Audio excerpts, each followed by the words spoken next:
what the countdown means there in front of us. Cool. But we're both live everywhere. You all are in Spark Space out there, and well, any place else over our Facebook page, so on and so forth. Spark TV coming at you live. We've got Jussi Luukkonen with us. He is in New Zealand there currently, right? And what time is it there? Well, it's now afternoon, 3 p.m. to Oh, be okay. precise. All right, that's wonderful. It's great because it's just worldwide. I tell you, getting in contact and setting these things up. It's been great getting in contact with you and learning. All about managing that global, I guess, schedule when it comes to these sorts of things. Um, as we look, then you have this career entrepreneurship and the arts. It really covers the bases, right? Can you tell us more about your background? Well, yeah, because I'm an old fart, so there's been a lot of things going on in my life. Originally, I was trained as a theater director. So, fun fact, not thing that people usually know.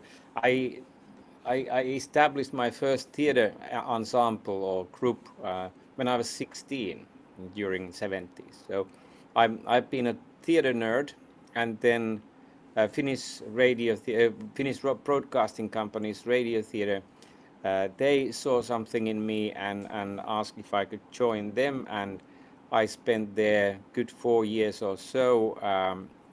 Assisting and then directing radio plays and also some TV plays. That's awesome. So that was my first career.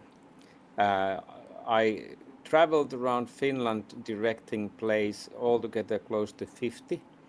And then when digital communications and digital design became a thing, I jumped on that bandwagon and traveled to San Francisco to learn from the real gurus.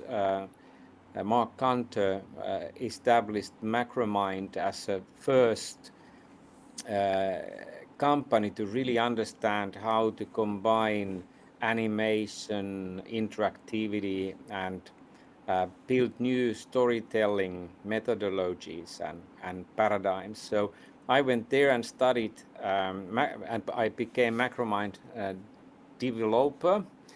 Uh, it was first Macromedia, then Macromind, then Adobe acquired the company and destroyed everything. So like they do. So Sure. that was my start of digital media. And then I went back to Finland and co-founded with my young friend Tatu Kuivalahti the first Finnish digital design agency, 1991. That's And that was a joyride. We became the fastest growing and leading provider of all kinds of digital design. Those days, internet was just knocking the door in Zern in Switzerland. So first it was CD-ROM delivery. Then when internet became a thing, we started to build corporate websites, e-learning, and at the same time I started also to write books about digital design and how to create better content, how to think better, visually better, and things like that. So the digital design was exciting time. And then when my son was born 2002, I decided that okay, it's enough of being corporate guy, and I started to work from home as a consultant and be home daddy, which was good decision because then now I have very close relationship with my son, who is now 20. yeah. And then we moved to New Zealand 2006 because this is the place to be. It's the home of hobbits and Lord of the Rings. So That's I'm actually living just 25 kilometers from Rivendell. really. Ooh, wow. So Now, yeah, yeah. I'll So, have to so tell my friends that this is they. magical place. Absolutely, absolutely. That's one to visit. I got to tell you, my friends are big Lord of the Rings fans. I'm getting into it more and more all the time. No, that's a it's that it really does sound like the place to be. As you look, you've got okay, you've got the audio history, you've got the design, digital history, the stage going back there to to the theater to before the radio theater, right? What as you go through all of these different mediums or media, what do you learn as you test the pliability of them, the flexibility, using them each to their to their strength? What do you learn along that way? What is that? How's that shape up? Well, the biggest learning for me was to realize that digital medium itself doesn't mean anything without traditional storytelling techniques. So it is all about communication, it's all about telling stories, and nothing has changed since Aristotle told us 3,000 years ago that everything has beginning, middle, and end. So those basic storytelling laws, if you like, they are there and they have not been changed. The only big change came when Apple released, I think it was 1991, a technology called QuickTime VR, QuickTime Virtual Reality. It was the first time when you only computers could create these 360-degree panoramic interactive movies. And that was the first time when suddenly in the mix of storytelling techniques came something that wasn't, nobody could even imagine that before QuickTime VR came. And then that's the then now we have augmented reality, we have virtual reality, all those buzzwords. But actually, Apple's QuickTime VR was the first real invention in this field. And since then, processors have been getting faster, bandwidth has been growing all the time. So the speed has increased. But the real learning there is that if you don't know how to tell a story, computer won't help you. If you don't know how to build a character and art, ChatGPT will not give you the tools to do that. You need to understand how human uh, perceive and understand communication and how the story unfolds the meanings. So that's I think the biggest learning I have, and, and it's relieving because then you don't need to be afraid of computers and AI and all those things. You don't need to be kind of thinking that now the world has changed so much that you are left alone and you are dinosaur, because if you know how to tell a story, these technologies are just tools. Right, absolutely, and that really, I was thinking quite a bit about this sort of thing today, as looking through Chat GPT and that sort of thing, looking at things like remote association. When something just clicks with you, that just isn't going to happen with something like Chat GPT, something like Mm. Midjourney or any of the AI art generators, because they're going to be looking for the next logical thing. You've got to have that creative spark where you may take a jump in a direction that it just would never have come across. And it may help you take that leap to somewhere you would have never done before, but Yeah. because it's helping you to digest the elements of it and helping you to decide, make the connection between something you never really thought about, an element, a quality, a property that makes you connect it to something else. And so, like you say, as a tool in that form, it really, you think about it in such a powerful way for those kind of uses going forward. That those kind of uses, they open up so much. And part of your book with digital campfires has been, looking at leveraging media, and that's an interesting idea. Yeah. That's an interesting kind of concept because, maybe it's all the learning all the things with Marshall McLuhan and things like that, trying to think about how each one has a specific place, each one has a specific role. What do you think in terms of just how much variety, how much opportunity there is out there? Where does one kind of like, I guess, begin the act of thinking about how they want to approach, how they want to strategize, how they want to leverage media? Well, I've been using a term called media sense, so or media literacy. So first of all, everybody who is working within the communications and using digital technologies for communications should learn to read media, to understand Yeah. how different media elements really work. Because if you don't understand how to, for example, use animation, you start to use it in a way that lessens the impact of animation instead of amplifying it. And then if you understand that the thinking process behind each media element, then that thinking and creative process leads you to select those media elements in a way that is the most impactful and carries your message to the audiences in the most economic and creative manner.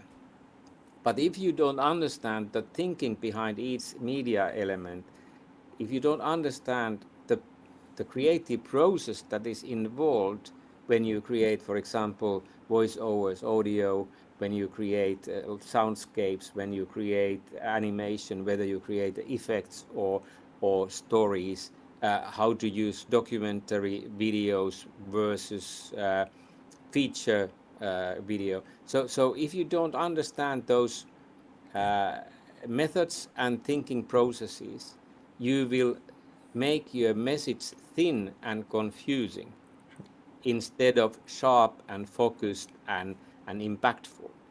Sure. Yeah. I I imagine, when it comes down to the the the numerous kind of elements that have to come together with really any type of storytelling, any type of use of media. You've had the angles of design and direction, and these different varieties of angles in your past as you look at media. So many of those.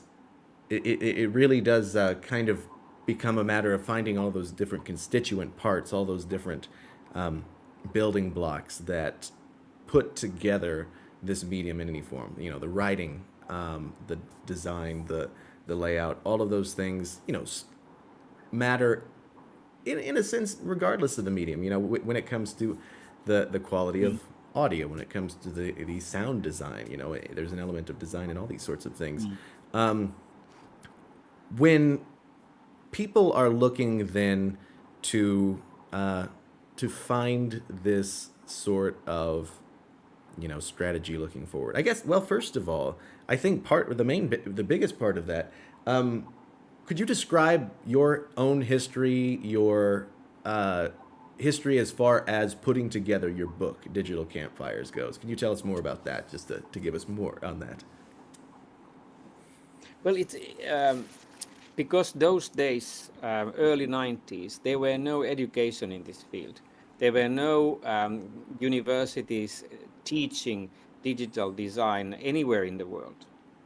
And then actually Philip Dean, who was a British photographer who moved to Finland during 80s, he then established at the Finnish Design University the first program for digital design. And I was working together with Philip there also, delivering couple of lecture series for the students, and I realized that there isn't any textbooks about this new media or digital media design.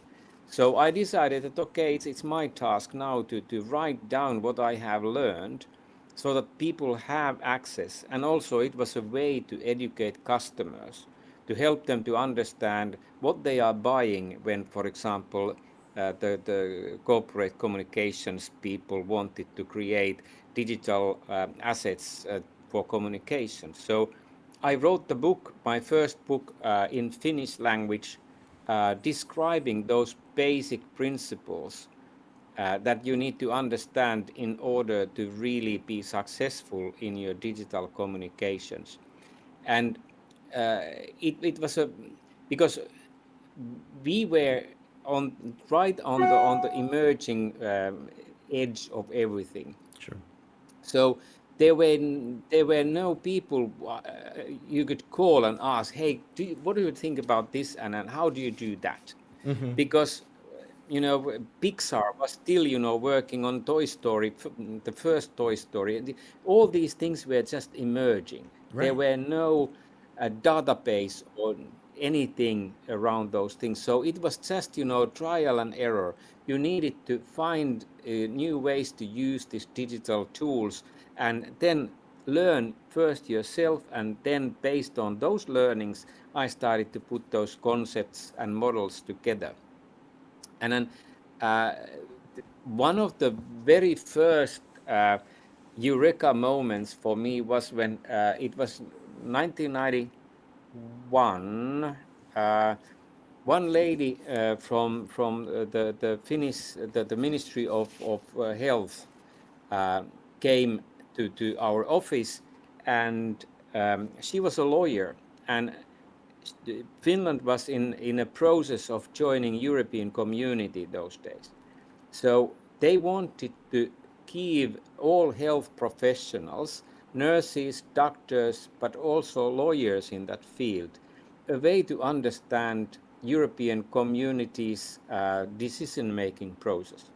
And she came to my office with, thick pile of folders filled with legal documents describing the process. And she told me that if you could, look at these documents and get back to me and give you estimate how much would it cost to build, digital, basically training tool.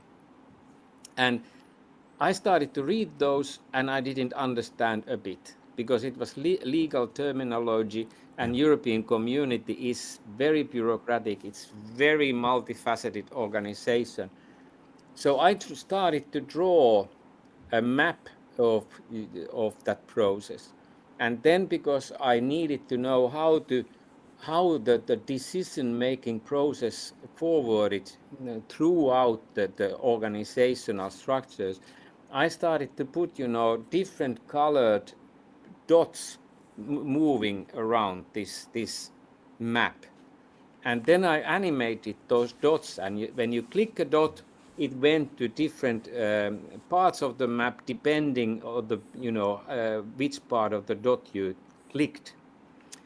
And then the lady came back about 2 weeks later, and I showed, did I understand right? Because I wanted to get her feedback and understand that I had the right view of the process.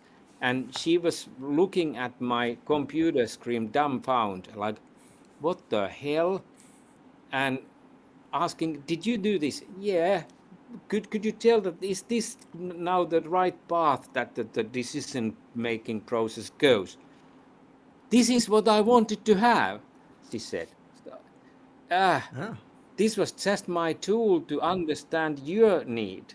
And at that point I realized, now if we embed these media elements, photos, graphics, illustrations, voiceovers, if we embed them and make it interactive, then we are up to something. And that was the starting point for me to conceptualize this as a, like in the book Digital Campfires. It's just, one one circle of media elements, and then you just tell your story using those media elements properly. Yeah. So that was kind of the starting point. And the biggest eureka was that blending those things together, but being faithful for the storytelling Yeah. makes the big difference. Right. And what you say there about um, the blending together, that's really interesting to me because it seems as though in a lot of cases it always happens there at the kind of confluence of all these different things. And I have more examples than this, but I don't have them on me. But you mentioned like Pixar. You see that I think in a lot of ways, just how many different things they've been involved with, whether it was Apple, whether it was Lucasfilm before all of that, as they kind of got bounced around, finding their way. Yeah. um, Learning, going back to like early Disney and looking at how it was drawing on all these different types of animation that had already existed, and trying then to get into looking at things like anatomy and really getting into things like studying physiology in order to make it more realistic, and looking at art in order to make it more realistic. It's a real gathering of all these different kind of elements, and so you Yeah. find those kind of places where it all comes together. And so is that your experience a lot of times when it comes to finding that new thing, finding that element that I guess is then the catalyst for other things that leads to other ideas, leads to other possibilities? Yeah, absolutely. And uh, at the moment, when we look at, for example, websites and everything, it's quite.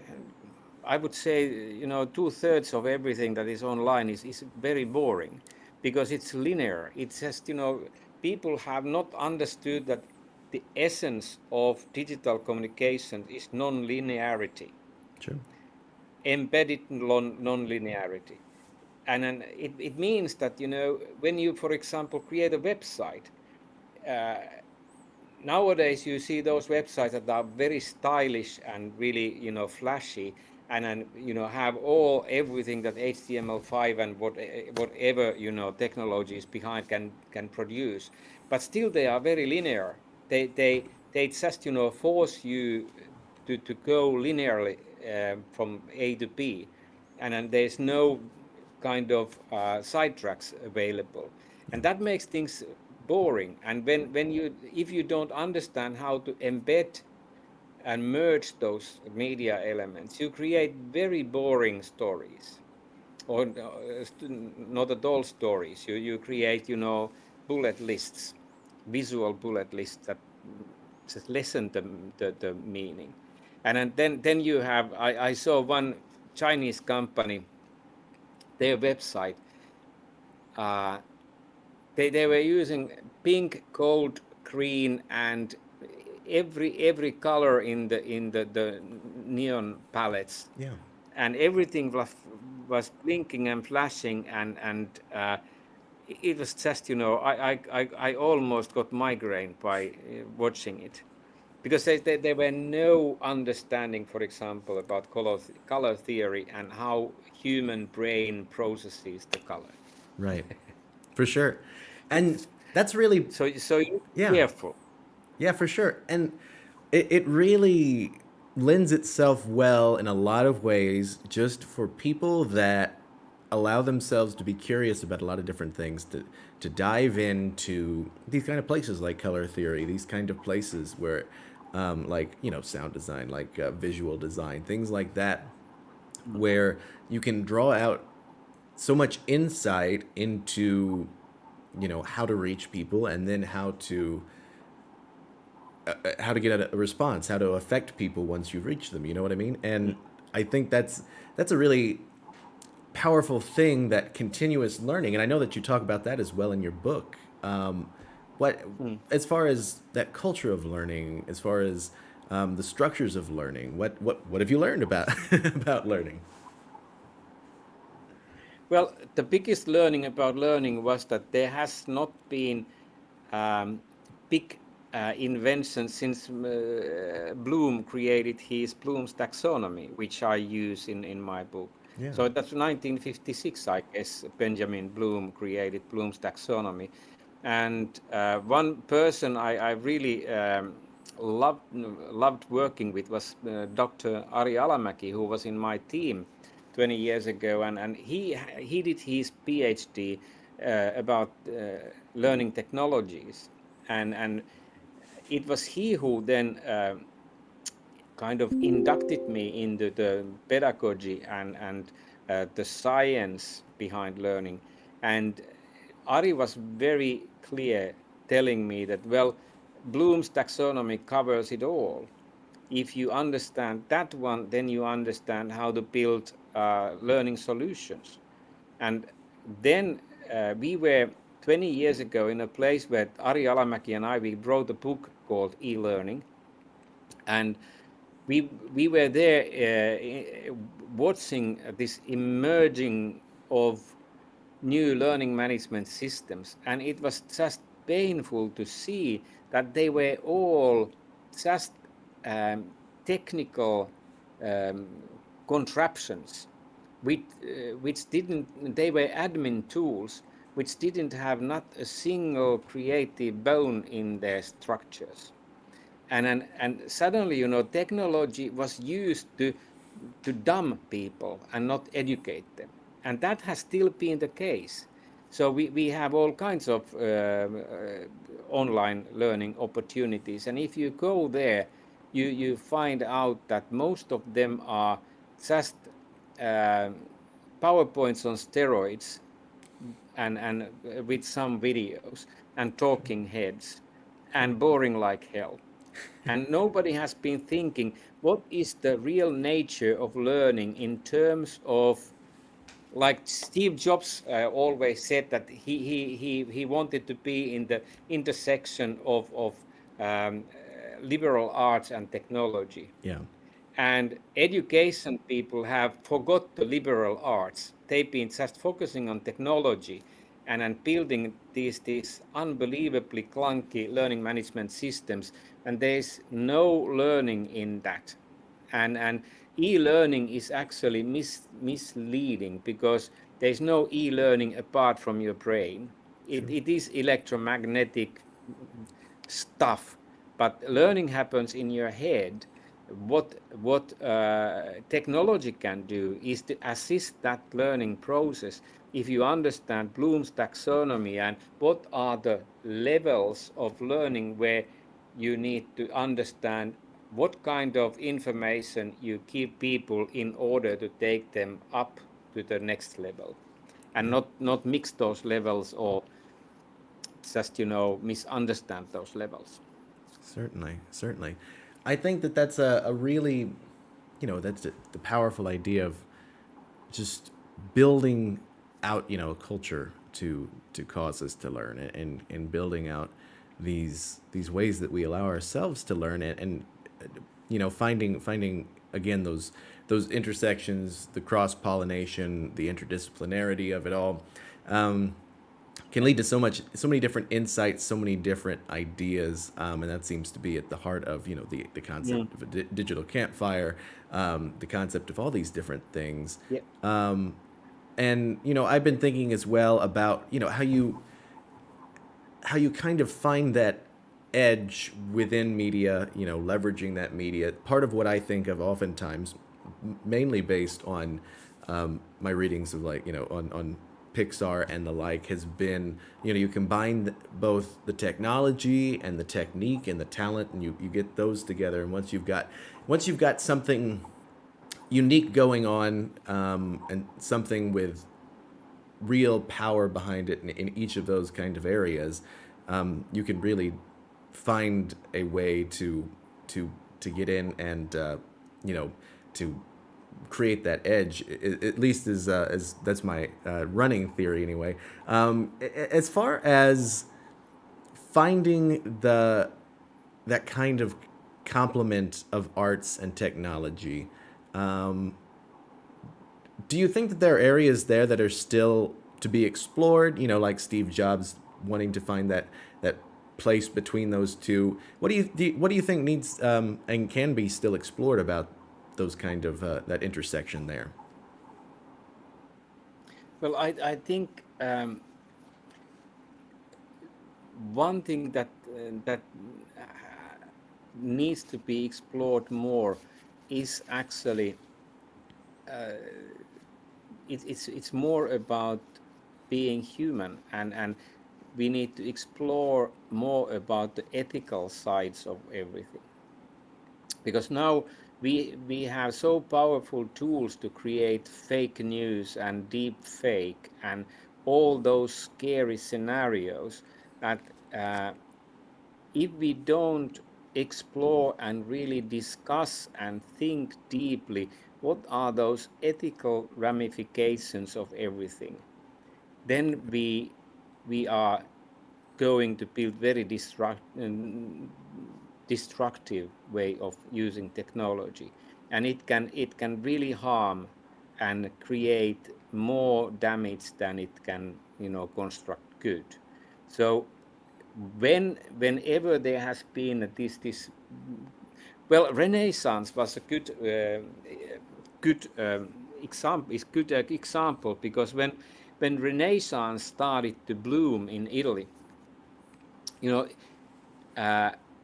Catholic Church started to lose the hold on people, and people started to become curious. But at the same time, when people become curious, it gives an opportunity for people to misuse that curiosity to a very damaging things. And then we are living this kind of renaissance now. We can see that creativity is popping up, and there's this huge innovation going on, but we don't have any church. We don't have, it's very secular world, but at the same time our value base is eroding. So suddenly we don't share globally values that could lead us to use technologies properly. And I think the biggest thing we need to focus in the near future, and in the future in general, is ethical discussion, looking at the values that we could all agree upon, and use those values and ethical yardsticks as our guides to use technology, so that we don't destroy each other and this planet. Sure, absolutely, absolutely. You know, I imagine you've got this history in these different fields. You put together this book with all of these insights that you've had over the years. I know that there's a really interesting bit of reading that that has been put out just about writing in order to learn, and how writing helps you distill so much of your thought, and get it out there, and help you to think through it. Were there things, as you put together what you've learned over the years, that came to you as new insights as you were putting it all together in the big picture, and fleshing it out?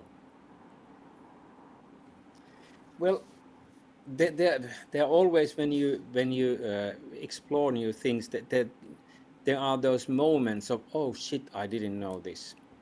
And then for me, the biggest learnings have, during the recent years, have been neuroscience, and then, for example, understanding that there's in United States there's this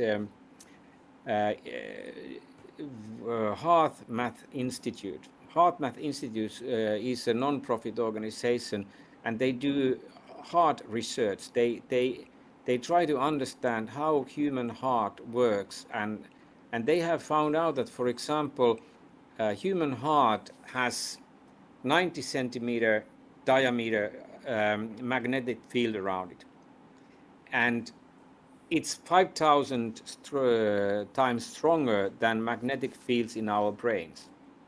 So when people come to a room, their heart touches with their magnetic fields each other.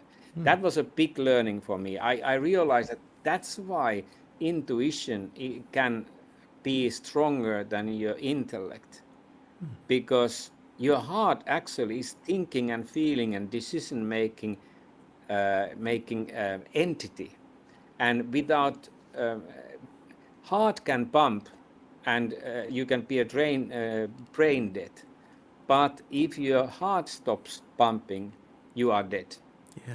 So we have forgotten that it's heart that matters. And That's all those things come together in terms of ethical thinking of how to use media, how to blend everything.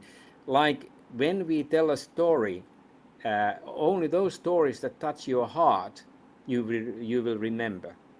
You can read and see fantastic stories that are crafted brilliantly, but you forget them immediately after you have seen or read them. sure. But then those stories that have the big heart, like Harry Potter, I have read it I don't know how many times, because J.K. Rowling has put so much heart in it. Yeah. So it's heart that matters, and that's I'm always in awe when I meet people and I feel their heart, because that's what makes world go forward. Life is bigger than your intellect. Absolutely. That's great stuff. Absolutely. I think as well, just, looking at the, looking at the basics of learning about well, excuse me here. I believe now I've found myself back on the tracks. But uh, as you you've been through different media, and you're still actively engaged with the media scene of things, the storytelling scene, the art of it all. What do you think is the next big thing as far as finding different ways of storytelling, if that is not too broad of a question? Well, if I knew what is the next big thing, I would be a billionaire. Uh, I think the next big thing, if we think, uh, if we play around with the words, next big thing is to find smallest amount of goodness that can explode your mind, because now we are bombarded with volume, and next big thing is, I guess, to find beyond, to go beyond volume to the meaning. And then, like Viktor Frankl, the guy who survived Auschwitz and became a world renowned psychiatric and his book, Man's Seeking for Meaning. Yeah. What's the title in English? Uh, Nevertheless, Viktor Frankl, I strongly believe that the only way to really find the next big thing is to try to find meaning, try to go beyond the surface and nonsense and noise, and find what is driving you, what is your meaning, why are you here. Right. And I think that's the next big thing the whole human race needs to ask. And that's the thing that the creative people need to ask. Why I'm here? What is the meaning of my work and everything that I do? That's great stuff. Give Absolutely. meaning. Yeah. Yeah. Um, always looking for that meaning, finding that way of tapping into those things that are lasting, that are important, that are human. Um, absolutely. Absolutely. Is there anything else today before we wrap up that you wanted to mention? Anything that I may not have gotten to ask about that you wanted to put out there? Anything of note? Well, as you might have seen, I'm talkative. So these are things that I would love to talk more and more and more, and it's hard to stop me talking. Uh, the, the, the, the only thing that I would like to add is that uh, the world is now one place for all of us.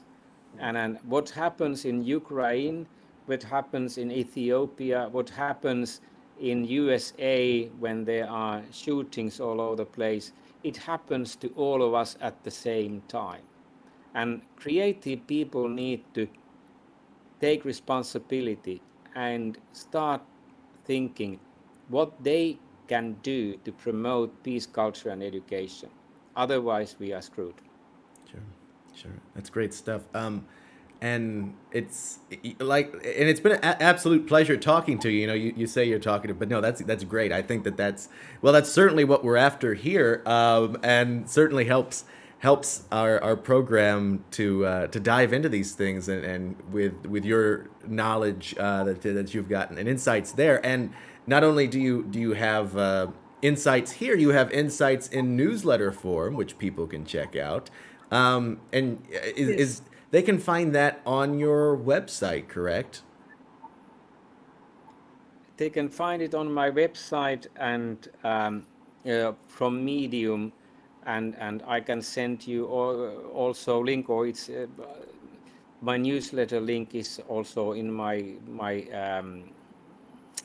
emails, so I can send it to you. Yeah. If people want to join my newsletter, Right. you know, it's just one click away. And it will also be featured in the Spark tomorrow. So we'll be giving it a shout out tomorrow as well as putting our link in here. So you'll be able to find it there. And if you're not subscribed to the Spark, hey, head on over to www.thespark.buzz and you'll find it there. And that's a 2-for-1 there because you can wait. I think that my camera seems to have died. I thought it was plugged in, but we're in the dark now. But at least you can still hear me, so I guess that's half of the situation. I hear you loud and clear. I guess that's timing. I guess that's really timing. But Jussi Luukkonen has written Digital Campfires, as we say. He also writes the Insights newsletter, and you can find that in the Spark tomorrow. Jussi, thank you so much for being here. Appreciate your time. Thank you, Clayton. It's been a pleasure to be with you. So I hope this is a nice start for good collaboration. Absolutely. I'm looking forward to our continued collaboration. And if folks that are interested in this, you have an opportunity as well, and you can find this at the Spark too. Jussi is a member of Sparkspace, as are many other creatives. You can join us at Sparkspace and become a part of our community and, you know, just hang out, share your work, all those great things, share inspiration. It's all there.